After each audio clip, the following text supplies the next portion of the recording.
Ladies and gentlemen, boys and girls, and low lifes. Today we'll be talking about something. Cue the music, bro. We're going to be talking about something very, very interesting. And before we do all that, I would like to say welcome back to Broadcast 111. To my left is Theo. And we here, and this is Broadcast 111.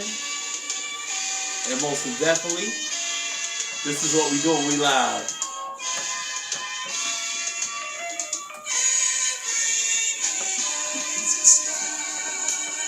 Yes. Give a shout out to the shop for putting together this lovely shirt. Broadcast 111. It's on the logo. It's right there. We'll be rocking these new edition shirts. And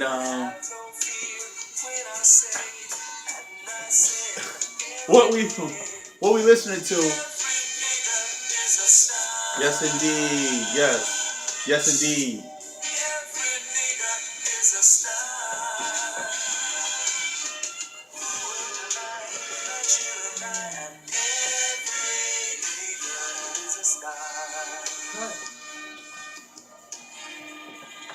Okay, so the point of doing that is, I believe that was brought to light back in the 1960s. That song right there, it's a throwback song, and I find it very hilarious. And the reason why I find it hilarious is today when you hear nigga or negro, you look at it. It's looked in a different kind of light, Theo. It's looked in a sense like something negative, or in most, it's looked very negatively. If you look at people today, they'll go, "Damn, that's my nigga," or you know what? Hey, shut up talking to me, nigger. And I kind of think people look at words in a sense, especially the N word, nigger. It's kind of a taboo thing to say, taboo thing to get across to somebody without them doing, oh, I can't believe you said that. I can't believe you did that. But back in the 1960s, 1970s, that's when we started exhibiting a lot of black power, that black nationalism. It was embraced. Now, I'm looking at the definition of nigger. The definition of nigger, the word nigger is a ethnic slur usually directed at black people. The word originated as a neutral term referring to people with black skin as a variation of the Spanish or Portuguese.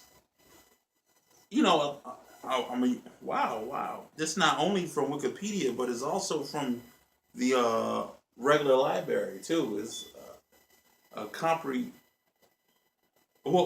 term for black or dark skinned person. Nigger. I don't remember that being the definition. The definition. This is some new shit right here. Like a ignorant person or something back then. Yeah, it was in Webster's dictionary. Yeah, Webster's dictionary, I believe it said that, but now it's clearly, this must be after Trump that this shit is out there like that. That's what it says though. But we talking about the N word and how it affects people today. My brother Theo, I got a question for you. I'm going to pose this question. I believe we was chopping it up beforehand. If you are a brother and you standing next to another brother and they happen to say, you know what? What's up, my nigga? How you feeling today? How do you feel about that? I don't feel no type of way about that. Why is that? It's just a term of endearment. Coming from certain people, it's a term of endearment. I use it quite often. In different ways, though. I could use it negatively and I could use it positively. Well, the form of endearment part, what ways do you use it? Like the same way you do, or like you might be proud of somebody or just like surprised about somebody and be like, this nigga here. You know what I mean? It's just like a filler word. You know what I'm saying? Instead of saying MF or, you know, it's just a filler word, basically. You know, that I use it, or when most people use it. I tend to use it very frequently, I admit, and I have to say also that I kind of want to get to a point where I don't use words in my vocabulary as much as I do now. You know what I mean? I want to be able to use words in different settings every day. Yeah. Nigga or nigger is not something I can genuinely say everywhere. I can't go to church and say, damn, pastor, you my nigga. You know what I mean? I can't do that. Why not? Why couldn't you do it? I'm going to tell you why you couldn't do it. You couldn't do it because it's not socially appropriate to do it. You know, in a politically correct world we're living in, you cannot do that. You beg to differ. You think differently. You talking politics? Are we talking politics? I'm talking politically correct. In a politically correct world, you just can't say, damn, Rev, you my nigga. I know. I'm just talking trash. Mm-hmm. Yeah. But you're right, though. I mean, what's your real feeling about that word? Like, my real feeling, man, it boils down to this. I just knowing where it originated from. It originated from out of a form of hate, in a sense, right? Mm-hmm. You know what I mean? So I just really feel like at the end of the day, how did I even get to a point where I'm even saying this? You know what I mean? How did it get to a point where I'm constantly repeating or regurgitating something that's been perpetuated for me to bring into existence? You know what I'm saying? And I feel like I don't build, I don't boost by perpetuating what should be popping off for somebody else. You know what I mean? If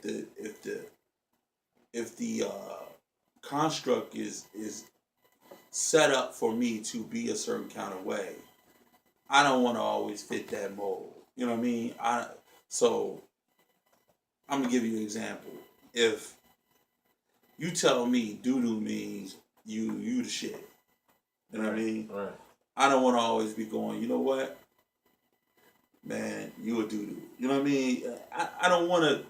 I want to live in a way where the things that I say doesn't get regurgitated out of my kids' mouth, because it comes to a point where I'm correcting my kids about stuff that they hear, that they say, that I say, you know, and it boils down to, dang, well, where do you learn this from? Right. Who did you learn this from?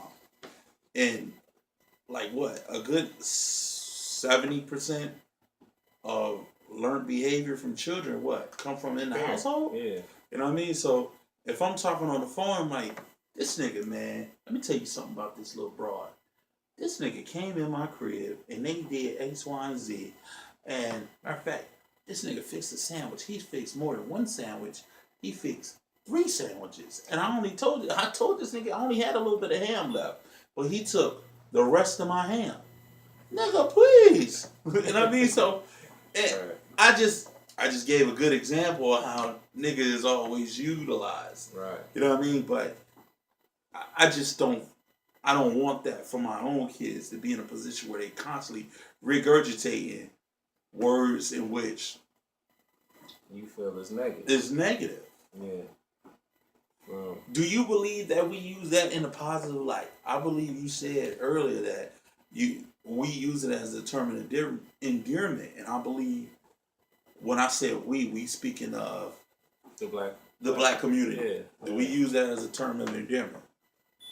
Yeah. So my understanding of the word, it's my intent, and most people's intent is to use it in a positive light. But me personally, I don't know the etymology of the word. The etymology meaning in words and terms you got tones and octaves. In those tones and octaves you got positive and negative that resonate with the psyche, and it affects you psychologically just like water. Like, you know, you get positive and negative effects of water, It's chaotic, and then it's like a smoother vibration. So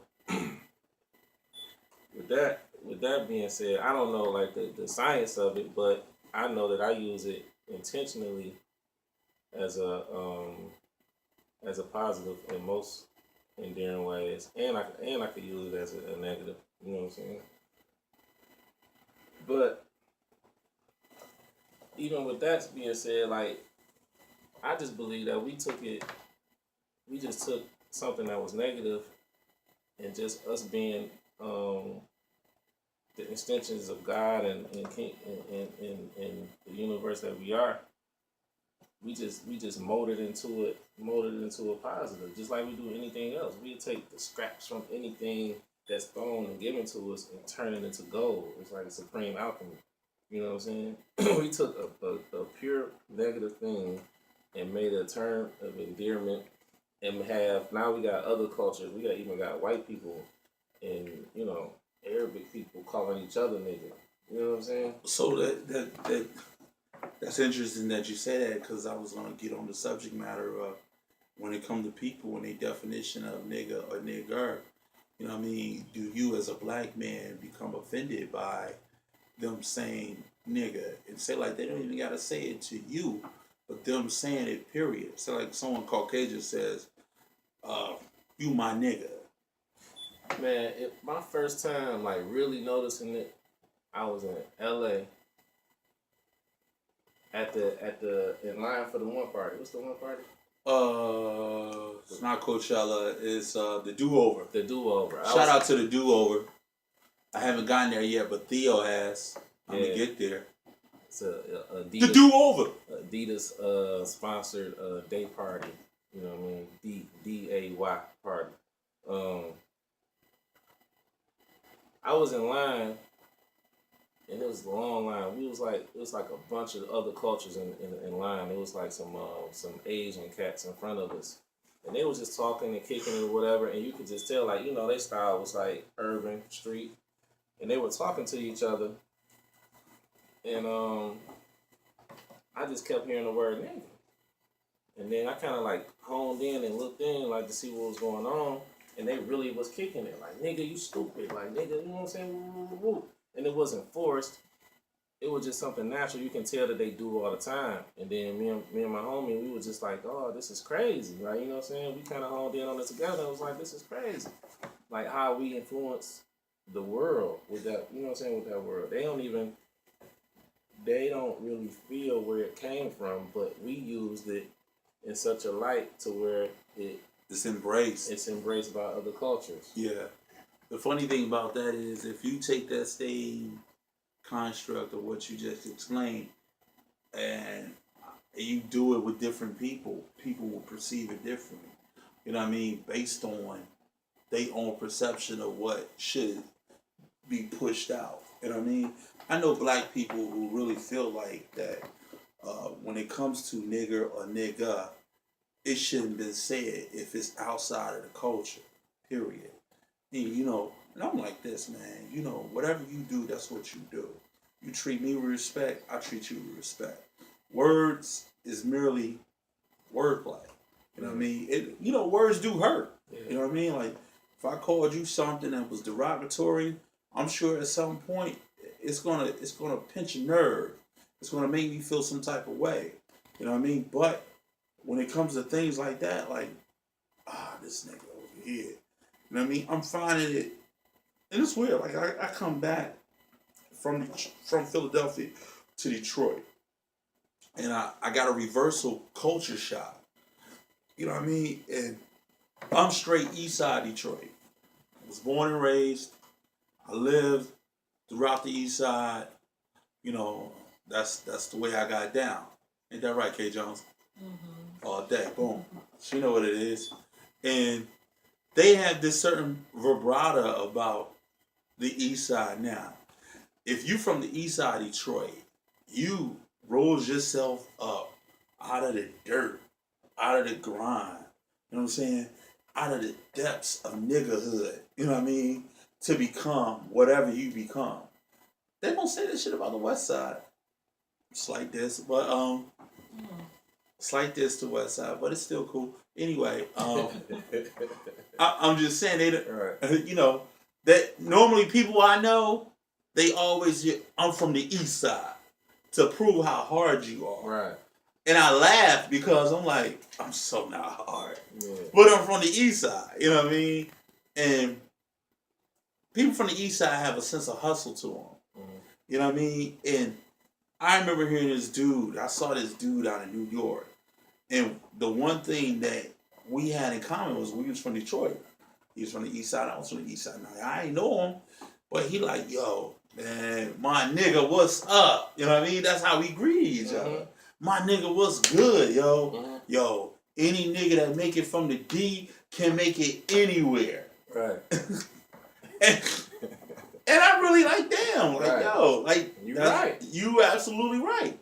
So if you speaking in those terms of that pure affection from being where you from and being a nigga from the D, you know what I mean? What that actually say? That's saying I'm a man who transcended from a boy, from the guts, from the slum of the city, right, to make it into something positive. You know what I mean? Mm-hmm. Some people may not look at it like that. Some people saying, well, with that nigga mentality, and that's a whole other thing too. If you talk about nigga mentality, it was just a thing on Facebook, right?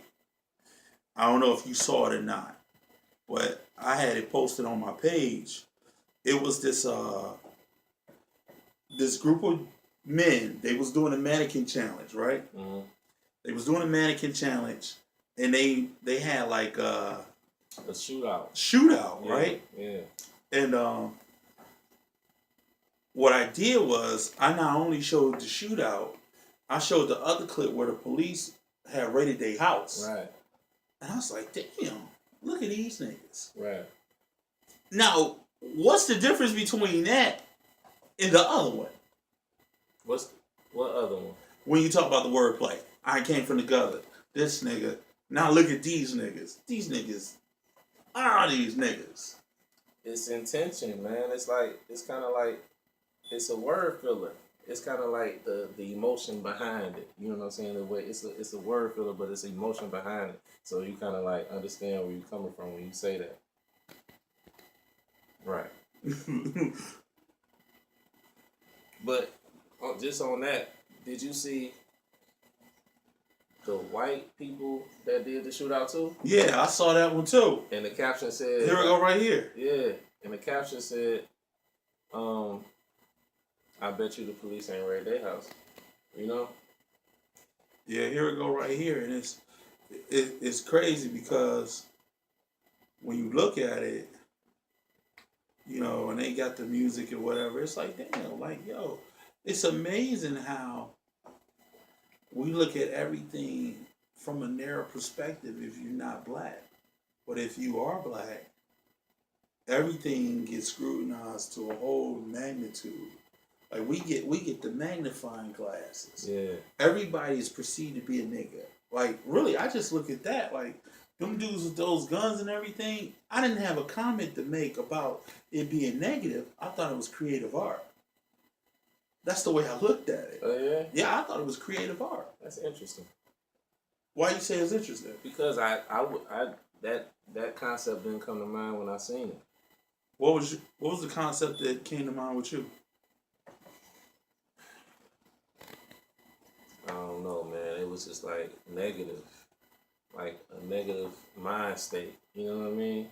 For everybody to be like, I have this thing about killing each other. So when I seen that, it kind of like triggered that. Like it's kind of ill. It's ill-minded. You know what I'm saying? It's kind of like sickening to see something like that. You know what I mean? Well, before we even get into that, bro, I was thinking that these grown motherfuckers doing freeze tag.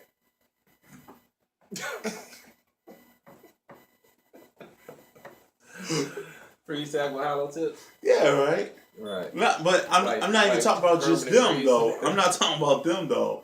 I'm talking about when it came out. Yeah. Oh, the actual mannequin challenge. Yeah. Right. You know what I mean? Like, the fuck on. Like, everything is a challenge. It's fresh, You know what I though. mean? I like it. It's cool, man. Freeze tag, nigga. We did that on these kids. You know what I mean? That's my whole thing. Like, everything get regurgitated. You know what I mean? Whether it's the wordplay or whether it's people, period. Like, I guess what is it called? Art mimics itself, or what's the I can't even think. I have a brain fart too. but it just normally goes in the sense of what's the idea of being creative? Like, and I know I probably said this before, like, I'm gonna say this to somebody today. I like, when I listen to the kids' music today, it's not even really Art music. imitates life. Art imitates life. Boom. Right. But when I listen to these kids' music today, and the music, it's not about the dance, it's about the instructions they can give you and you follow. You know what I'm saying? I wake up in the morning, then I dab, hit the folks, and I nay, and you know, and I look real silly doing this stuff. Mm-hmm. But I also want to say that this is what it is. You know what I'm saying? Right. Like, you have, it's literally now you're in the matrix. Our kids are literally in the matrix. Mm-hmm. They're products of the matrix. And what I mean by that is they don't have no ideal of self without someone telling them to do something. You know what I mean? Every directional song, juju on that beat. You know what I'm saying?